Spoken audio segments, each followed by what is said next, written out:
una actividad que me parece muy relevante, muy importante, y una continuidad de una relación que establecimos con la Fundación Museo Casa de la Acuarela. Recuerdan, el año pasado tuvimos una muestra que se llamó Cumbres de Arte, que eran básicamente paisajes con acuarela de diversos lugares de Chile, pero el hilo conductor era pan, cerro, paisajes de altura. En esta ocasión, y especialmente para mí, es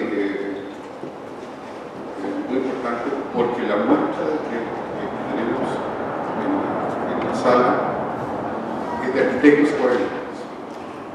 Hay 60 obras de arquitectos chilenos que han retratado y han pintado una serie de temas totalmente diversos. Después van a poder entender cuando hay una explicación específica sobre esta muestra. Gracias a Micaelina Campos, que está aquí, y después la van a conocer en la presentación, que es la presidenta de la Fundación Museo Casa de la Acuarela, y sus colaboradores directos, Juan Manuel Martínez, que es el curador de esta exposición, y Soledad Benavente, hemos podido, tanto la del año pasado como esta, poder tener esta muestra aquí en Valdivia, que realmente es tremendamente interesante. Para los arquitectos, el hecho de poder plasmar en algún dibujo, en situaciones, es algo que lo aprendemos desde tal vez el primer año de la universidad. En el caso nuestro, que ya tenemos varios años en esto, cuando entramos a la universidad, Micaelina, éramos compañeros de universidad, no hacía más de, o casi 40 años desde que había cerrado la Bauhaus recién. Por lo tanto, la influencia en el aprendizaje y en la enseñanza de la arquitectura tenía una influencia muy importante relacionado con el área de la plástica, más allá de la técnica propia de la arquitectura, sino que el hecho de poder tener una serie de ramos que se llamaban, bueno, de diferentes maneras, medio de expresión, composición, dibujo, figura humana, en fin, una serie de cursos en que nos ligaba directamente con el oficio de plasmar en un papel algo que nosotros veíamos y teníamos que registrarlo. Hay un verbo que era, yo diría, una especie de pesadilla para los estudiantes de primer año, que era el verbo observar. Distinto de ver o mirar. La observación era fundamentalmente un ejercicio de salir a la ciudad, de ver situaciones urbanas, fundamentalmente urbanas diría yo, ver qué es lo que pasaba y poder hacer una síntesis y registrarla en un croquis rápido. La pesadilla eran las tareas que nos daban de un día para otro, que había que llegar con 100 observaciones y su respectivo croquis, de la Plaza de Armas de Santiago, de la Estación Central, del Mercado Central, de Providencia, en fin, de los lugares en que, más diversos en que uno tenía que hacer este ejercicio de salir y poder registrar. Por lo tanto, esa conexión de observar, analizar, hacer una síntesis, que el proceso finalmente pase por todos los cables que tenemos, por el brazo y finalmente a través de un lápiz, una lapicera, registrarlo en un papel, era algo que para nosotros era una cosa muy importante para después aplicarlo en los ejercicios de proyectos académicos y, por supuesto, en aquellos que más adelante nos tocó como profesionales. Esto de observar tiene mecanismos que, desde el punto de vista de la neurobiología, queremos que también participen el área de de biología del Centro de Estudios Científicos en esta muestra que es netamente artística. Y para eso queríamos que una de las investigadoras del Centro de Estudios, Camila Navia, les pueda contar brevemente cómo es este mecanismo de la percepción de una obra de arte y qué es lo que pasa con nosotros desde el punto de vista fisiológico y biológico. Así que voy a dejar sin más a Camila para que les cuente esta interesante charla.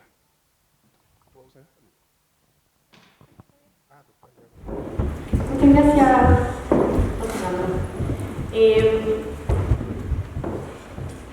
Bueno, yo quiero hablarles un poco acerca de la percepción. Cuando hablamos de percibir, muchas veces pensamos en simplemente lo que es tocar, lo que es sentir, lo que es mirar. Pero la percepción está asociada a todo lo que emane emocionalmente, emotivamente, todo lo que genere algo que tenemos al frente. ¿Okay? En la historia, yo creo, para todos, la historia de nuestra vida, todos nos hemos visto en algún momento frente a algo, frente a alguna cosa, algún evento, alguna persona, algo en la naturaleza, que nos ha generado un sentimiento alguna emoción y nos ha evocado o nos ha generado una sorpresa, nos ha permitido maravillarnos con lo que tenemos al frente. A lo largo de la historia existen numerosas personas, numerosos artistas, numerosos biólogos, médicos, que se han encargado de retratar las distintas cosas que ellos observan o sus objetos de investigación. Nosotros también lo hacemos eso. ¿Okay? Podemos asombrarnos por cómo es el cuerpo humano, podemos encontrarlo bellísimo, podemos mirar un paisaje, encontrarlo maravilloso y podemos querer que otra persona también sienta o también vea lo que nosotros vemos en lo que sea que estemos mirando o percibiendo. A lo largo de la historia, como les contaba, hay distintos biólogos que se han preocupado, por ejemplo, de retratar sus objetos de estudio.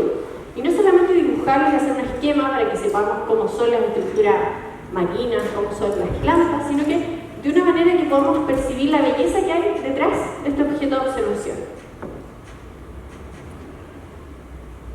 Por supuesto, las imágenes coloridas yo creo que a todos nos generan una sensación de alegría, nos gustan ver estos paneles, a mí me encanta ver este tipo de ilustraciones. Y quiero hablar en particular de este caballero, Santiago Ramón y Cajal, que era un médico español que, utilizando cierto tipo de tinciones en cerebros de ratones, dibujaba y se dedicaba a ilustrar lo que él veía en el microscopio. Hasta el día de hoy usamos estas técnicas de tinción. En este dibujo, por ejemplo, podemos observar que hay algunas neuronas y que la forma y la disposición es particular. Si alejamos un poco la lupa y vemos el tejido un poco más grande, Santiago Ramón y Cajal se dedicó a dibujar las estructuras que formaban. Es decir, las neuronas tenían una disposición particular, formaban capas, habían conexiones, habían ramificaciones y todo estaba dispuesto de una manera particular. Y podemos ver lo mismo.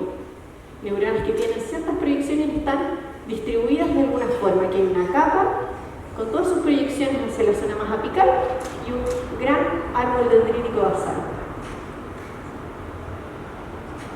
Además de simplemente dibujar estas neuronas, de mirar hacia dónde iban, fuimos un poquito más, Ramón y Cajal fue un poquito más mirando el cuadro más macro, dibujando estructuras, neuronas que no solamente tienen una distribución particular, sino que también se conectan con otras. Forman caminos, verdaderos caminos que van de una región, en este caso la médula espinal, a otros sectores. Forman nervios. Comunican regiones. A través de sus largas prolongaciones, sus proyecciones, comunican zonas diferentes del cerebro y eso también nos hace pensar que, obviamente, si están comunicadas, tienen alguna función, alguna relación. Entonces, Ramón y Cajal, que era un médico, anatomista, que estudiaba el cuerpo humano en general, por ejemplo, se dedicó a ver qué pasaba con todas las neuronas que estaban en la retina y cómo éstas se proyectaban hasta el cerebro. Y pudo describir cómo, por ejemplo, o sea, aquí hay una imagen, por ejemplo, yo los veo a ustedes. Y toda la imagen que yo veo del lado derecho se proyecta finalmente en el lado izquierdo del cerebro. Y él se dio cuenta que habían partes, o sea, bueno, él lo retrató, que habían partes de estas neuronas que cruzaban y otras no. Y así fue otorgándole cierta función o cierta complejidad a este camino, simplemente, de neuronas. La retina, por ejemplo, también retratada por Ramón y Cajal, tiene ciertos receptores, fotorreceptores, bastones, conos, que interactúan con otras neuronas. Por ejemplo, aquí, esta neurona lo que hace es modular esta señal, evitar que se sature la señal, y otras neuronas se encargan de transmitir el impulso y de finalmente permitirnos a través del nervio óptico que nosotros veamos y reconstruyamos en nuestro cerebro lo que estamos viendo. Con las manos, o sea, nosotros tenemos múltiples receptores. Primero les mencioné un poco cuáles son aquellos que están en la retina y nos permiten ver. Tenemos múltiples receptores en las manos, por ejemplo, en la piel, que nos permiten sentir. Nos permiten sentir vibraciones, presiones, roces, caricias. Y tenemos diversos receptores que están algunos encapsulados, otros están libres entre medio del tejido y nos permiten tener distintos tipos de sensaciones táctiles. Los receptores táctiles no están desparramados por todo el cuerpo, ¿ya?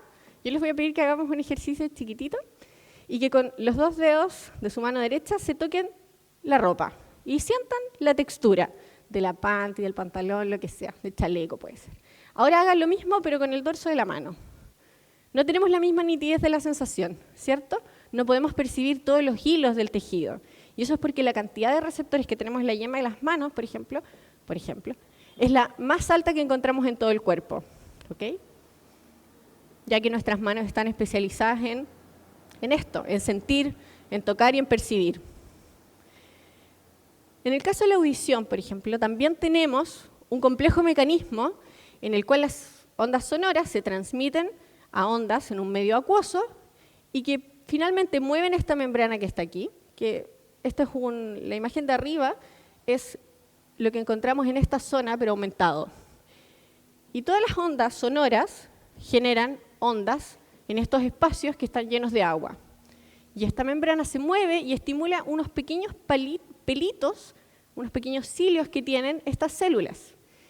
Y según cuántos cilios, cuántos pelitos se estimulan, yo voy a poder interpretar la frecuencia y la intensidad del sonido que estoy percibiendo. Y por supuesto, estas ilustraciones son muy bonitas. Podemos comunicar mucho a través de esto. De hecho, yo las ocupo con mis estudiantes, ocupo todo este tipo de ilustraciones. Entonces, lo que yo quiero comentarles y comunicarles a ustedes es que la percepción es una interacción entre el medio y distintos receptores que uno tiene y que generan una sensación. Pero esta sensación está completamente intervenida, completamente, ¿cómo se puede decir?, condicionada por la experiencia. Todos tenemos los mismos receptores, todos tenemos las mismas estructuras biológicas, pero no todos vemos lo mismo ante un objeto. No todos vemos lo mismo cuando miramos una obra de arte. El arte busca generar una respuesta, ¿okay? El arte, cualquier dibujo, cualquier manifestación artística, busca generar una respuesta, busca comunicar algo. Y obviamente a través de los elementos perceptivos que todos tenemos.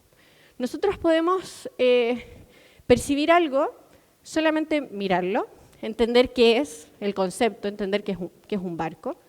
Como también podemos quizás darle un significado, decir esto es un barco, aquí hay agua, esto se parece mucho a algo que yo vi alguna vez.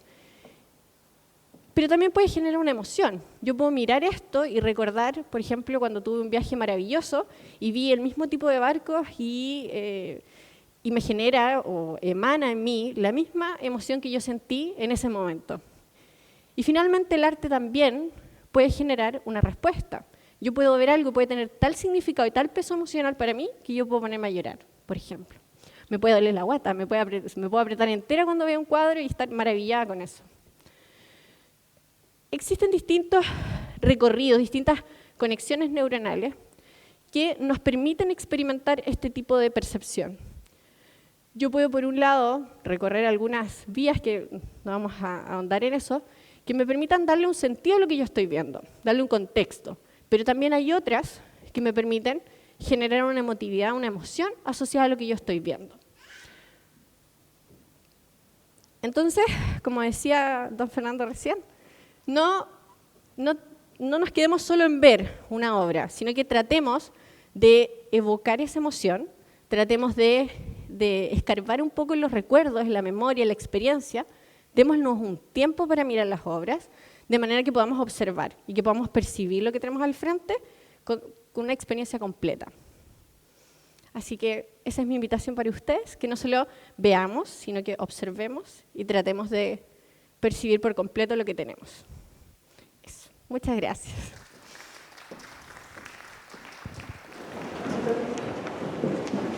Gracias, Camila. La verdad es que cada uno de los dibujos que vimos puede perfectamente estar colgado en una exposición realmente maravillosa. Y de eso hay, en la historia hay muchísimas investigadores que pudieron hacer el ejercicio de una observación incluso sin instrumentos sofisticados, hablando de 500 años atrás, 600 años atrás, es que solamente por la observación pudieron dejar un registro como lo que vimos acá, uno más antiguo de anatomía de Salus. En fin, Camila indicó otros conceptos de estructura, por ejemplo, que es cierto que a los arquitectos le hace mucho sentido. Entonces hay muchas coincidencias, curiosamente, cuando vemos y nos juntamos en diferentes disciplinas o encontrar algunas coincidencias y que un lenguaje que empieza a irse de un lado a otro. Ahora queremos entrar directamente a lo que han hecho los arquitectos acuarelistas que están acá. Hay premios nacionales de generación ya de principio de siglo, algunos ya no están con nosotros. El señor Juan Martínez, Jorge Aguirre, nuestro queridísimo Fernando Mesa, en fin, generaciones intermedias. Me voy a clasificar como una generación intermedia. Entonces está Humberto Elías, por ejemplo, que es presidente del Colegio Nacional, y generaciones jóvenes que también están muy bien. Y para esto, Micaelina Campos, que es la presidenta de la Fundación Museo Casa de la Acuarela, se va a referir específicamente a esto. ¿Tu parte? Sí. Bueno, primero, buenas tardes ya. Quiero agradecer el que hayan podido dedicar unas horas de un día sábado, que es siempre la familia, para estar presente en esto, y ojalá puedan convocar, ¿no es cierto?, a visitar la muestra que va a estar hasta el 15 de septiembre acá. Quiero profundamente agradecer además a Fernando y al Centro de Estudios Científicos por esta idea que ya tiene un año, como bien Fernando lo dijo, y que reúne un poco lo que esbozó Camila, ¿no es cierto?, este abrazo que pasa dentro de nosotros mismos, esta conexión entre la ciencia y el arte, pasa en el cerebro, y es un poco la idea de Fernando y del Centro de Estudios Científicos de empezar una amistad, y bueno, entre nosotros como artistas, como fundación, y el centro como valioso gestor de ciencias y investigación de las ciencias. Así que gracias por la invitación, esperamos que esta amistad, este abrazo continúe por varios años, cada vez con aspectos más interesantes. El año pasado fueron las montañas, este año son los arquitectos, el otro año veremos. Así que gracias de antemano. Quiero partir con diciéndole que organizaciones que se dedican a la acuarela en el mundo no son muchas. Hay alrededor de 8 o 10 museos de la acuarela en el mundo. Nosotros somos una fundación destinada a crear esto.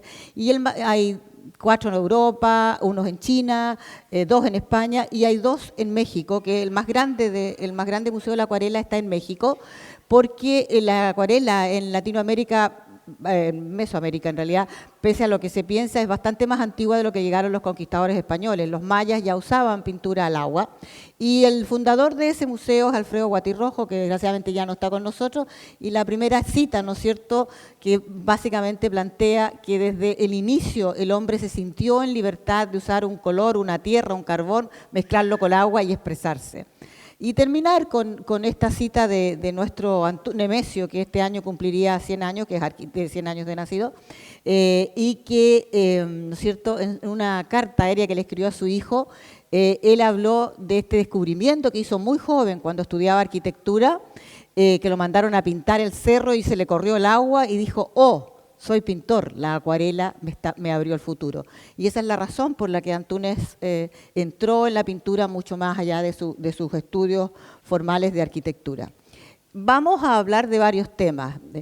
Primero algo de la historia de la acuarela, grandes acuarelistas. No les voy a hablar de la historia de arquitectura porque estaríamos acá toda la tarde entretenidos, pero sí mostrarles algunos arquitectos y cómo la acuarela y la arquitectura se encontraron y llegaron a Chile.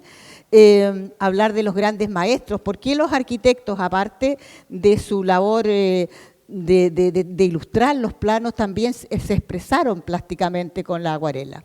Grandes maestros, algunos arquitectos, otros artistas, y cómo todo eso creó un sinnúmero de relaciones.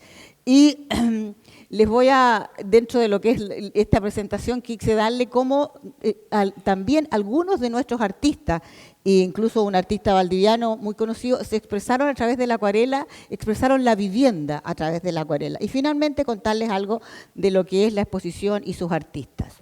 ¿No es cierto? La acuarela es la primera expresión plástica que tuvo el hombre, porque tomó agua, pintó con tierra, y ya tenemos en las cavernas, ¿no es cierto?, expresiones en las cuevas de expresiones artísticas, expresiones plásticas. Acuarela viene del latín aqua, ¿no es cierto?, y básicamente son pigmentos, está hecha de pigmentos hidrosolubles, o sea que se disuelven en el agua y que se aglutinan con goma arábiga y con miel. O sea, originalmente es un producto muy sustentable, no tiene tóxicos. Bueno, ahora hay algunas acuarelas que sí tienen tóxicos, pero en general no debiera tener tóxicos y se puede trabajar de una forma muy sustentable, que es como el enfoque que le damos a nuestras vidas de ahora en adelante, ¿no es cierto? Y la principal característica de la acuarela es la transparencia y su luminosidad. Algo de la acuarela, como les decía, la acuarela acompañó al hombre desde los primeros tiempos y los antiguos egipcios disolvían lapislázuli para hacer pinturas al agua, y de hecho se encuentran en las pirámides. Ellos creían mucho en la vida, el afterlife, la vida después de la muerte, entonces creaban estas escenas para que acompañaran a los muertos en el tránsito por la barca sobre todo a las personas que tenían muchos medios, ¿no es cierto?, en la barca de la muerte hacia el otro mundo, y pintaban escenas de su vida cotidiana o de lo que esperaban ver con pinturas al agua, ¿no es cierto? Y la aparición más formal de la acuarela, que está relacionada con el papel y con los pinceles, tiene más de 2000 años. Los primeros que usaron, las primeras culturas que usaron la acuarela como expresión de arte, no ya como un medio técnico, sino como expresión de arte, fueron las culturas orientales, tanto los chinos como los japoneses. De hecho, ellos tienen palabras especialmente dedicadas a aguadas, a acuarelas. Algunos de nosotros conocemos el sumie, ¿cierto?, que es esta cosa de pintar con agua. Y en paralelo, tenemos que en la Edad Media ya se manejaba el concepto de la acuarela, pero especialmente para ilustrar cosas religiosas, documentos religiosos, Biblias, y básicamente por los monjes, tal vez porque era hermoso y se le aplicaba oro. Después, en el Renacimiento y en el periodo barroco, se empezó a ilustrar los grabados con acuarela, y llegamos a Alberto Durero, el gran alemán que es considerado el primer acuarelista, que usó la acuarela más que como una ilustración de un grabado, un dibujo, sino que como un concepto. Y en paralelo estaban los mayas y los teotihuacanos, antes que llegaran los españoles, 1500 años atrás, que ellos pintaban. De hecho, en algunas pirámides mayas aún hay ilustraciones de un poco lo mismo que hacían los egipcios, la vida, el tránsito hacia la muerte, pintados con pigmentos al agua. Y además, cuando llegaron los españoles, ellos relataron su historia en lo que se llaman los códices, que los europeos se los llevaron a Europa, y bueno, ya hay alrededor de 12 códices mexicanos dando vueltas por el mundo que los pintaron los aborígenes, pero para los nuevos conquistadores. Son unas piezas maravillosas. Entonces tenemos que llegamos al siglo XVIII, donde se produce el gran auge de la acuarela, básicamente de la mano de Turner y Constable, donde sí ellos empezaron a tirar agua, a echar el pigmento ya no algo apretado, algo suelto, algo luminoso. Además empezaron los europeos a viajar por el mundo, a este nuevo mundo, y los llevaron a todas las expediciones llevaban a estos naturalistas que eran grabadores o acuarelistas, pintores, y la acuarela se usó como la fotografía del nuevo mundo que se estaban descubriendo, las imágenes de las ciudades, de las costumbres, etcétera, de los paisajes. Esos mismos naturalistas en Estados Unidos, haciendo como un recuento de la historia muy rápido, ¿no es cierto? Cuando los ingleses llegaron a Estados Unidos, llevaron esta gran tradición acuarelista que ya tenían, que ya habían desarrollado.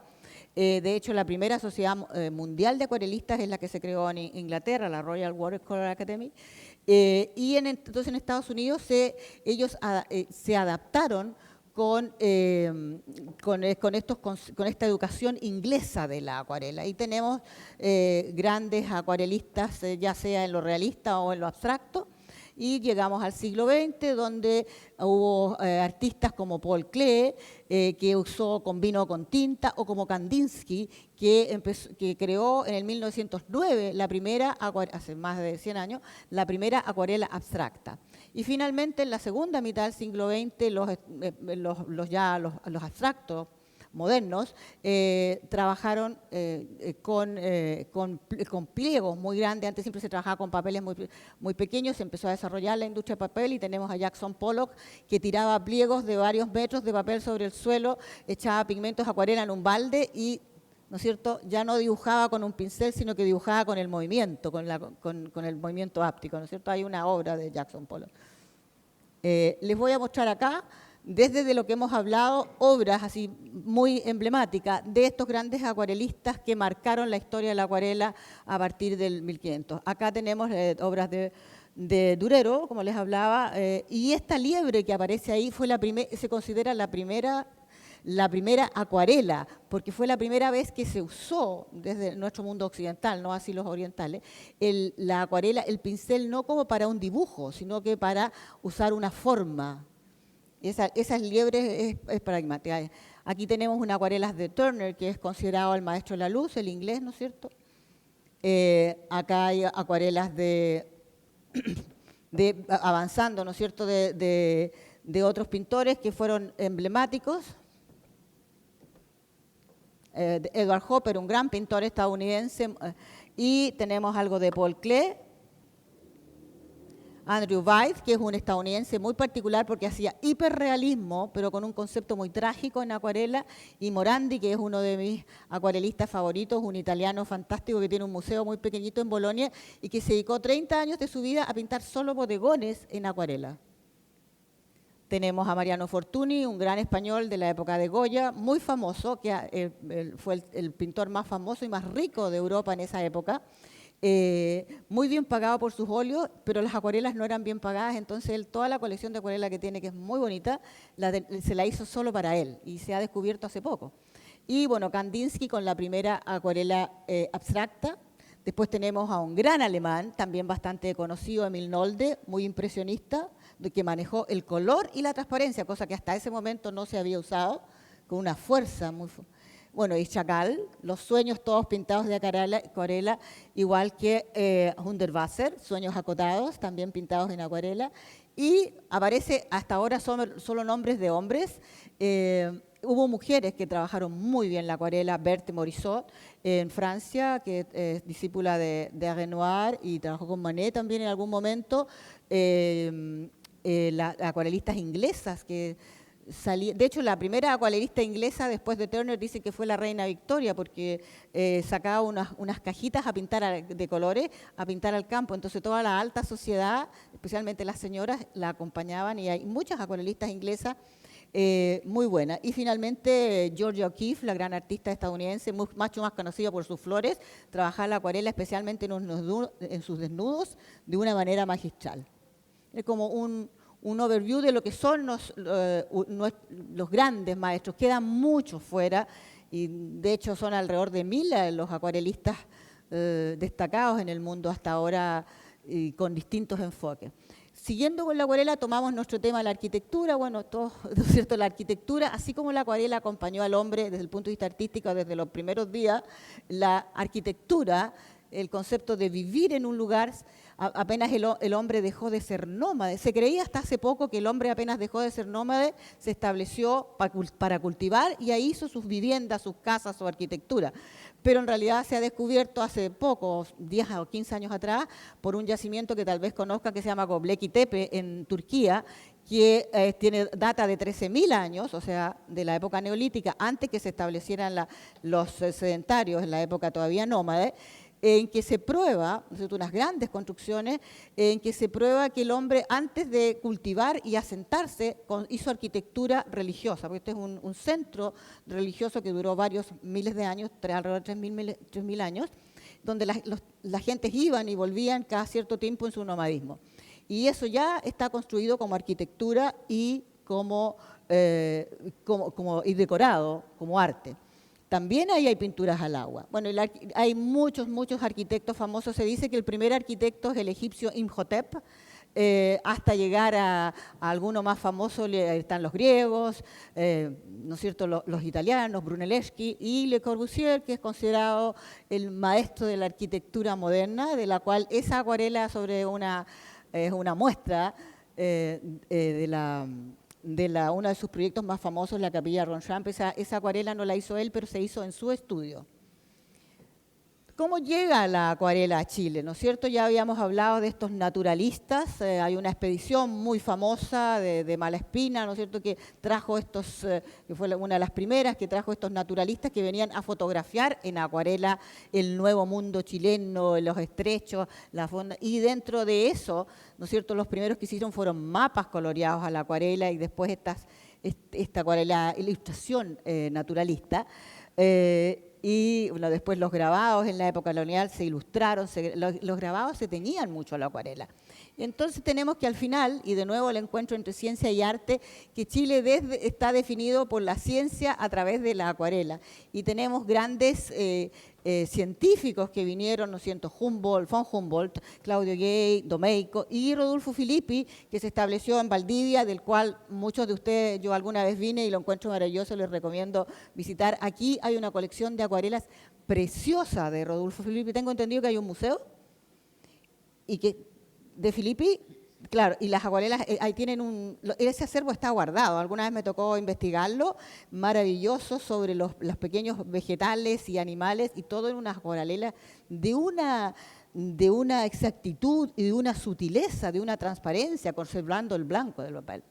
Entonces, así llegó la acuarela a Chile. ¿Y cómo llegó la acuarela a la arquitectura? ¿No es cierto? Desde siempre como ilustrando los proyectos, pero llegó a través de este señor, el primero, que se llama Ernesto Courbois. Él es un francés. Antes que se formaran, cuando se empezaron a formar las acuarelas, las escuelas de arquitectura en 1849, 1850 en Santiago, después de que se cerró la Universidad Real de San Felipe, y Courbois fue nombrado por el gobierno. Él vino a hacer un negocio acá, a pintar, vino a hacer como un catálogo para venderlo en Europa y le fue mal, pintado en acuarela, era un gran acuarelista. Y resulta que como le fue mal, el gobierno lo contrató para ser el primer profesor de dibujo y de técnicas de dibujo y acuarela en la recién formada cátedra de arquitectura. Todavía no era una facultad, no era una escuela, ¿no es cierto?, en 1850. Y entonces él llegó no como arquitecto, sino como artista a enseñarle a los arquitectos cómo sus proyectos podían ser presentados con esta visión. Ahí hay una acuarela de él. Y entonces tenemos que los grandes maestros de los arquitectos como acuarelistas fueron partiendo curva Alfredo Benavides, que fue el primer arquitecto, nombrado arquitecto de gobierno, titulado acá, y después en la Católica, bueno, Juan Francisco González, uno de los 4 pilares de la arquitectura. Muchos de los arquitectos, sobre todo de la Chile, estudiaron, se escapaban al Bellas Artes en 1890, en los primeros años de 1900, a estudiar con Juan Francisco González, que tenía estos talleres abiertos que no cobraba, donde recibían.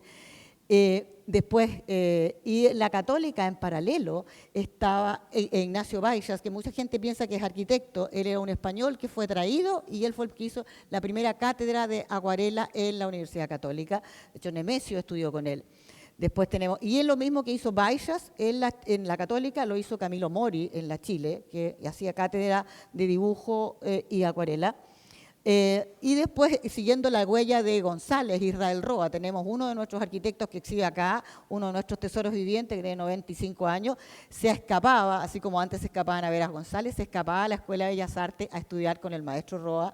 Roa estudió en Europa, y fue el que hizo la primera cátedra de acuarela en Bellas Artes en 1939. Y finalmente Ventura Galván, que no era arquitecto, que se tituló arquitecto, que fue decano de la facultad y que él también recomendaba en la Universidad de Chile, en la facultad, era un gran acuarelista, a sus alumnos, que no solo acuarelaran sus planos, sino que hicieran acuarela para sus planos, que es un concepto distinto. Acá tenemos algunas visiones del maestro Dávila, Juan Martínez dibujando y hasta nuestro querido Fernán Mesa pintando a la acuarela en grandes tarros, una foto de Camilo Mori. Aquí es como una visión que les quise dar distinta, porque estábamos hablando de cómo los arquitectos hacen acuarela, pero también quería mostrarles muy rápidamente cómo los artistas de la acuarela retrataron, les interesó lo que los arquitectos hacían, la vivienda. Y aquí hay una obra anónima, acá de un puente, para llenarse los ojos. Ana Cortés, la primera Premio Nacional de Arte, pintando en acuarela, ¿no es cierto?, Abarca, pintando en acuarela las viviendas. Y podemos decir que a lo mejor esta vivienda no la construyó un arquitecto, pero yo encuentro que es una obra terriblemente sensible de Roa, cómo rescata el espacio construido a través de la acuarela, un espacio muy, ¿no es cierto?, muy precario, pero un espacio de arquitectura. Tenemos a Advanter con Sewell, todo lo contrario, y finalmente tenemos a vuestro héroe de la acuarela, que es Advanter, con esta obra que me gusta mucho, que ya no existe. Esta es una obra que se quemó, donde refleja, creo que esto es Ranco después de la lluvia, ¿cierto?, en acuarela. Porque yo siempre menciono a Advanter porque consideramos a Valdivia, y es un poco una cosa que a lo mejor se podría gestar en el futuro, de todas las ciudades de Chile, Valdivia es, para nuestro modo de entender, una especie de capital de la acuarela. Siempre ha estado muy asociada, no solo por Advanter, por el agua, por el río, por la luz, por el color. Se han generado concursos muy importantes acá y hay muchos acuarelistas que vinieron que han subido y bajado por el país de Valdivia. Y que en Valdivia hay una gran tradición de acuarela. Y bueno, aparte de Advanter, como les decía, hay otros, y a lo mejor algo que se podría hacer en el futuro es como asociar a Valdivia con la acuarela, más allá de un concurso en particular, sino que hay 2 acuarelistas mujeres buenísimas acá. Entonces, eso como sugerencia. ¿Cómo entonces? Ahora finalmente vamos a hablar de nuestra exposición, Agua y Espacio, Arquitectos Acuarelistas. ¿Cómo se gestó? ¿Y qué es lo que es esta exposición? Esta exposición es una hebra de algo que puede crecer mucho. Cuando nosotros la primera vez que inauguramos, ha itinerado en varios museos, y la primera vez que inauguramos, en la misma inauguración dijo, oye, mi abuelito o mi bisabuelito en 1890 o 1910 era un gran arquitecto acuarelista. Después descubrimos un sacerdote que era arquitecto y acuarelista. Y aún así, o sea, en esta exposición no son todos los que están, y infelizmente hay muchos, esperamos que alguna vez se haga una segunda etapa, cada vez más hay mucha gente joven que está trabajando en la acuarela. Entonces, esto es como una hebra para donde faltan, para desarrollar algo más grande. Este proyecto lleva más de 3 años, Juan Manuel, me parece. lo curó Juan Manuel Martínez. Originalmente hicimos una convocatoria muy formal a través del Colegio de Arquitectos, las distintas facultades de arquitectura de la Católica, de la Chile, Valparaíso, Talca, acá también se invitó, y llegaron más de 400 obras. Y el proceso curatorial, la OA, que es la Asociación de Oficinas de Arquitectura también, y con el gran apoyo del Colegio de Arquitectos. Y llegaron más de 400 y tantas obras, de las cuales se preseleccionaron alrededor de 100. Y lo que ustedes van a ver en estas 60 obras es la última selección, ha habido muestras pequeñas, etcétera. Entonces, la selección incluye, como lo decía Fernando, varios premios nacionales de arquitectura, y la muestra estuvo en el Museo Andino de la Villa Santa Rita en Santiago, en el Centro de Interacción de la Universidad de Talca. Acaba de estar en una selección en el Museo de Linares, de la DIVAM, y la que ustedes van a ver, esto es la selección completa, porque ha habido pequeñas muestras de 30, 40 obras. Las 60 que ustedes ven acá es la selección oficial de la muestra completa, que obviamente incluye todas las personas seleccionadas, y el gran valor de esta muestra es que la mayoría de estas obras son inéditas y especialmente en el caso de los arquitectos fallecidos, pertenecían a colecciones familiares que no estaban guardadas. Entonces, en esta exposición además tiene el valor del rescate de la memoria, que es algo que nos interesa cada vez más. No solo somos para adelante y no lo que vimos hoy, sino que fueron ellos, ¿no? Lo que fueron los demás y lo que sumamos a nuestra historia.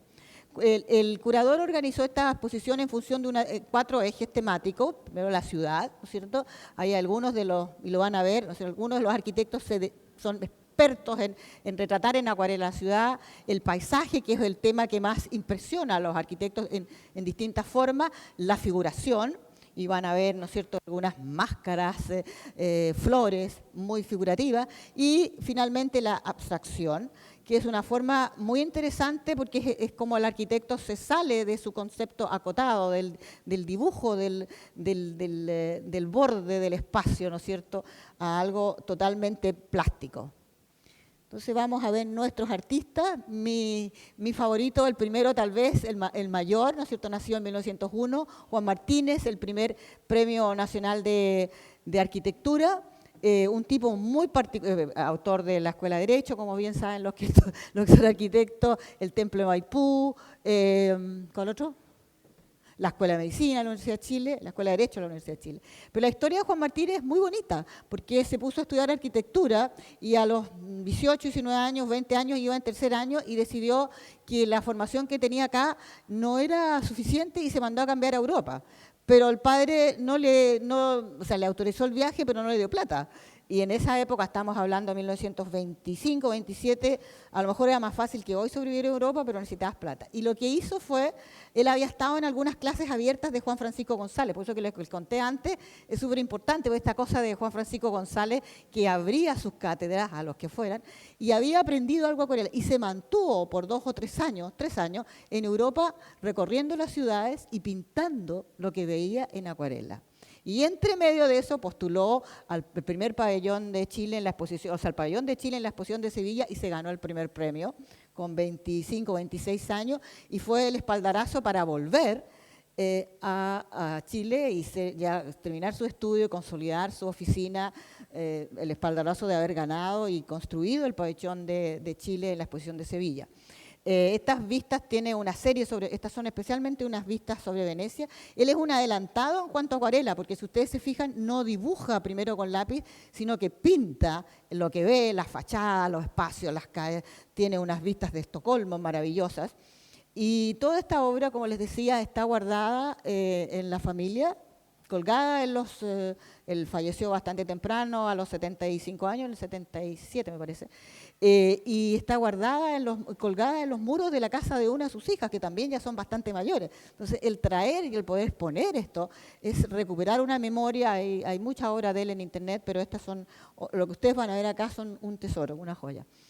Como le digo, mucha agua, mucho color, mucha luz. Rescata como Turner la luz de Venecia 3 siglos después.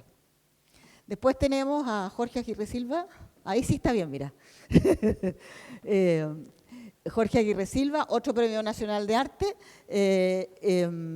que a pesar de que su arquitectura es bastante alemana, ¿no? Bastante muy influenciada por la arquitectura alemana, su acuarela es totalmente libre, luminosa, es su otro yo, su Osakara. Eso es también una cosa que está guardada entre papeles amarillos y cosas así. Después tenemos a Fontecilla, de la Católica, ¿no es cierto?, que también se ganó una beca para Europa y pintó muchas ciudades con un estilo totalmente diferente a Juan Martínez, y pintó el campo, que ellos vivían en las majadas de Pirque.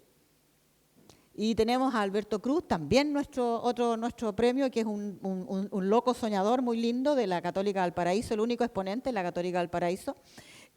También premio nacional, que él pintaba como construyeron la Católica Valparaíso, ¿no es cierto?, con poesía, la poesía abstracta, sutil, y pintaba las acuarelas así, incluyendo en la arquitectura y en su obra la poesía.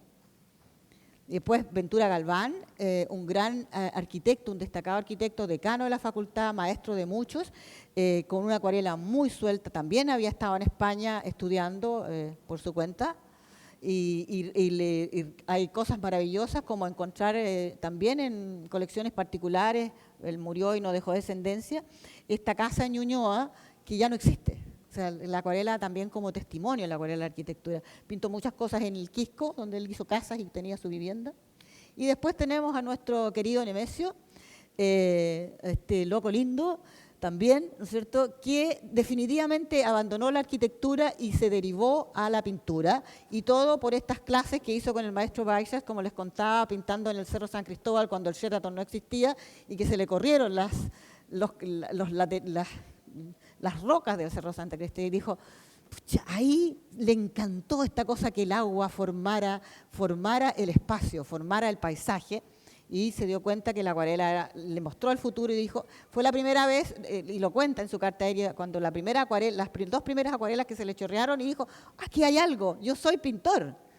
Y produce mucha emoción. Él trabajó también, como lo saben, con muchas técnicas, con muchos grabados, fue un gran gestor cultural, difusor cultural, por todos conocido. Y después tenemos de la Católica, esto es bien interesante, porque tuvo una familia de arquitectos, el padre, premio nacional, y el hijo, que todavía está vivo, que como familia ambos pintaban, hicieron acuarela, hicieron arquitectura, con un estilo totalmente distinto.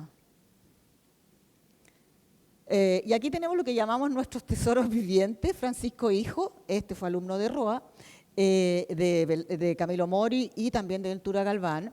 Él tiene 94 años, creo, está totalmente lúcido, y una forma de trabajar la acuarela muy, muy sutil, muy ensoñada, con mucha aguada, muy transparente, trabaja principalmente paisajes sureños.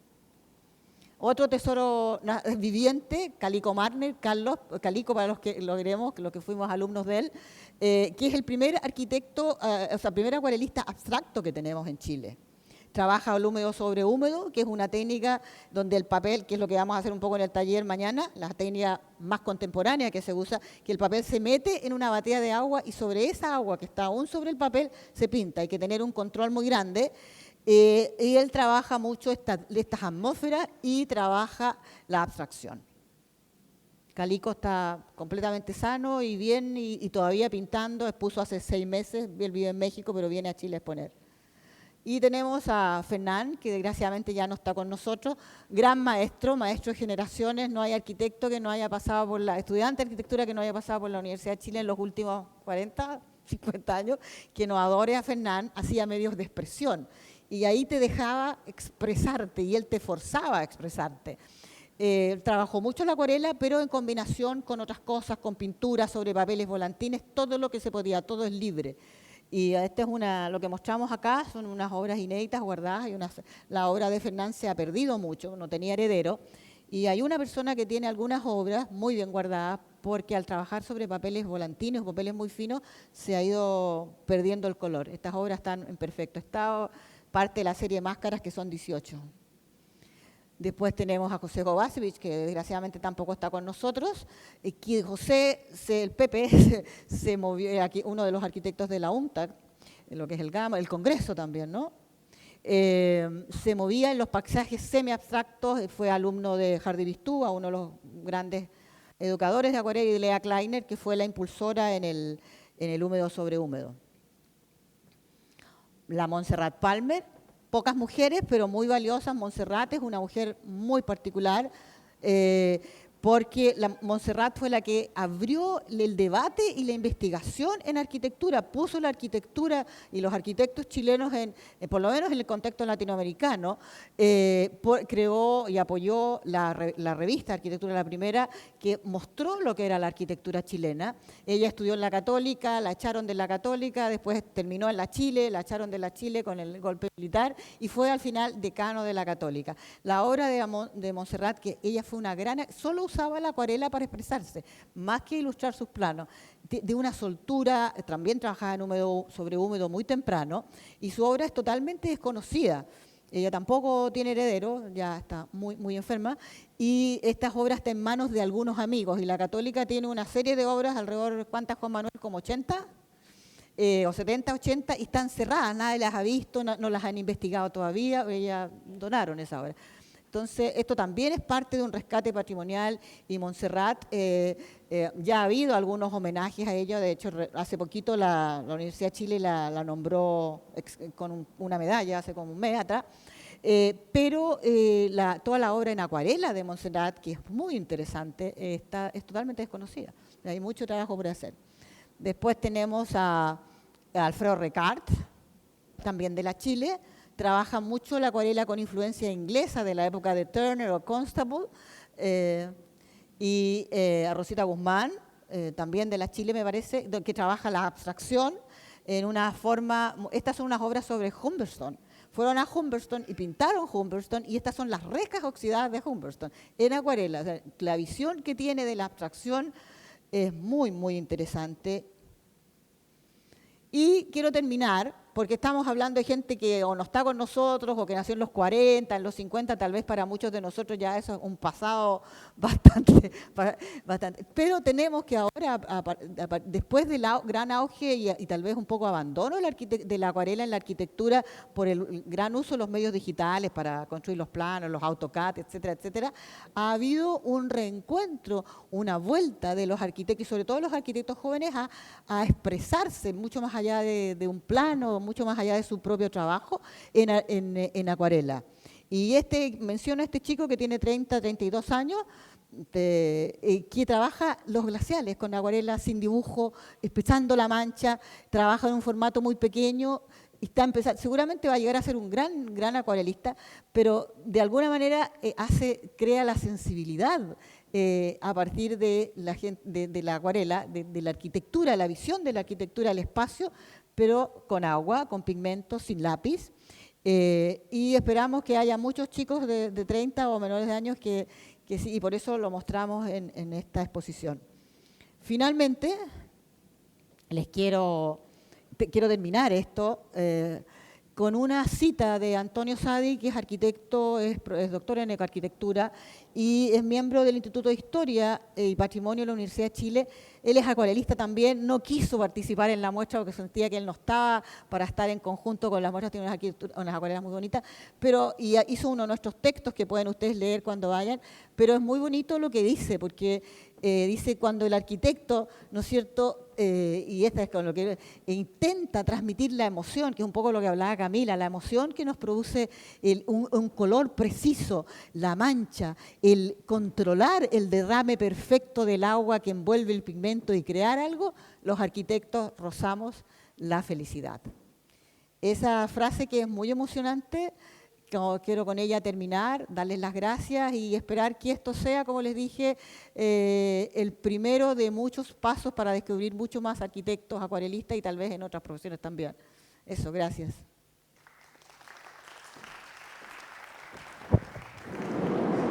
Para terminar, quiero dejarlos unos minutos con nuestro curador y director de la fundación, de origen valdiano, casi. Tiene su familia acá y que ha sido un gran apoyo en nuestra mano derecha, parte de la construcción, parte del enfoque, que les va a contar un poco más de nuestro proceso.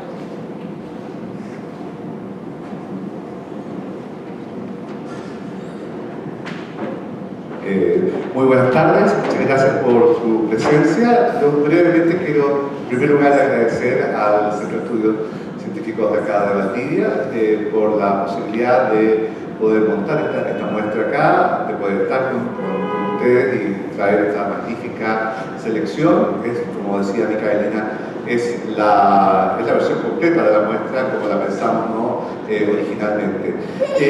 Dos cosas que son quizás lo que a mí también personalmente me mueve, digamos, en este trabajo. Hace varios años con la Fundación Museo Casa de la Acuarela hemos tratado de relevar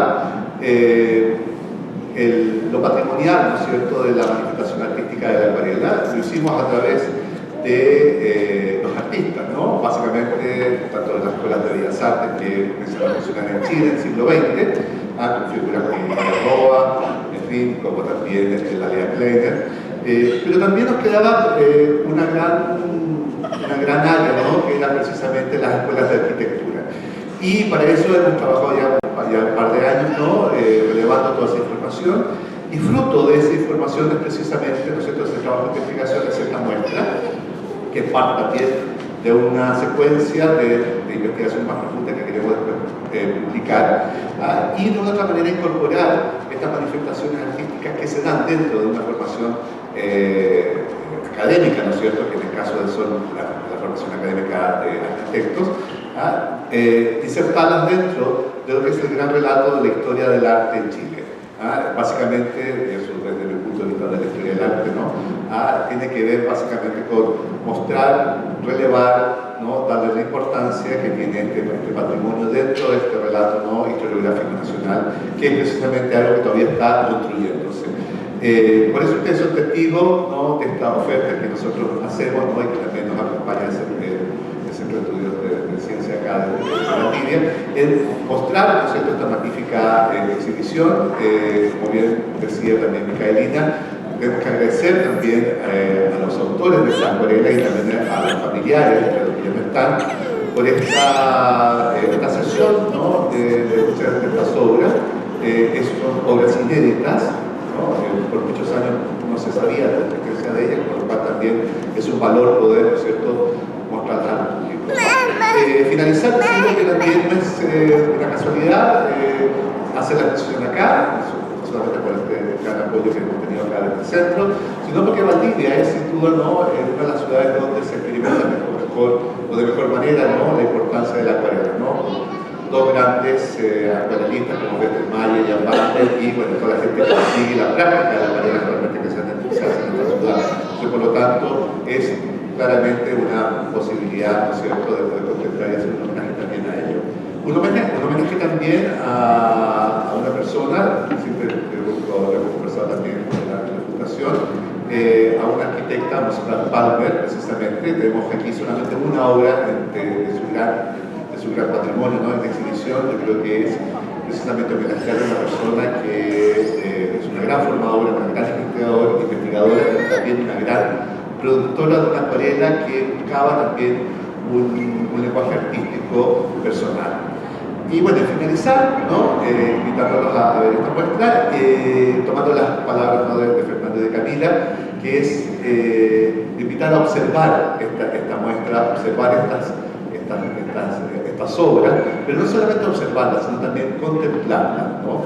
El artista, cuando toma su hoja y aplica los colores, precisamente lo que primero contempla es lo que va a ver y lo que quiere poder, ¿no es cierto?, transmitir. Y eso es un poco lo que queremos invitar, agradecerles también por su presencia, agradecer también por esta iniciativa y nada, muchas gracias.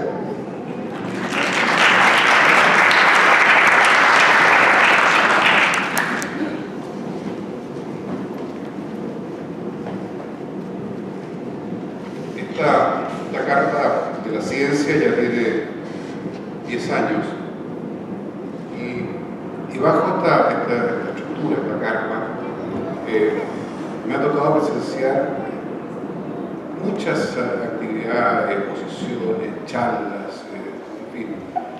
Y una vez más se produce la magia de poder entrar en un tema y verlo de diferentes puntos de vista. Y estoy seguro de que cuando entramos hace salir tal vez distintos, después de haber recorrido una parte de nuestra historia, de conocer, de aprender un poco más. Y bueno, con eso tenemos la tarea cumplida. Mirando cuando Miguel pasaba los artistas, apareció Monserrat Palma, que acaba de comprarla de nuevo, una gran artista. Pero mi recuerdo de ella, que fue mi profesora de primer año, de taller, es que me dijo, mira, lo primero es que hay que sentir el espacio, así que tienes que volar. Entonces dije, ya, o sea, trataré de hacerlo, pero no, tienes que volar de verdad. Tienes que subirte a un planeador y tirarte en paracaídas. Obviamente no lo hice. Mi mayor aproximación fue sobre una renata, pero es así. Y la verdad es que ella siempre planteaba desafíos que eran inmensos, en los cuales uno siempre trataba de alcanzar. Yo tengo un gran recuerdo de ella. Y bueno, ustedes van a ver lo que ella hizo y los otros artistas también y arquitectos. Lo que no mencioné es que esta muestra tiene tres patas. La primera es esta, he podido conocer de Camila, de Carolina, de Juan Manuel, algunos aspectos que es más relatado. La segunda, obviamente, es la exposición que está montada afuera, el 15 de septiembre, abierta. Y la tercera es un taller que se va a realizar mañana en la mañana. Se inscribió, la verdad que superó por mucho el grupo que teníamos. Y van a trabajar aquí un par de horas con diferentes técnicas guiadas por Micaelina. El año pasado se hizo un taller también, pero para niños. En esta ocasión sobre para adultos. Y la verdad es que el resultado realmente fue impresionante y nos dejó muy contentos la aceptación y la ganas de trabajar en acuarela. Simplemente terminar ahora agradeciéndoles que hayan venido. Vamos a observar ahora la exposición. Vamos a agregar un nuevo verbo que es conversar un rato y también comer y beber. Muchas gracias.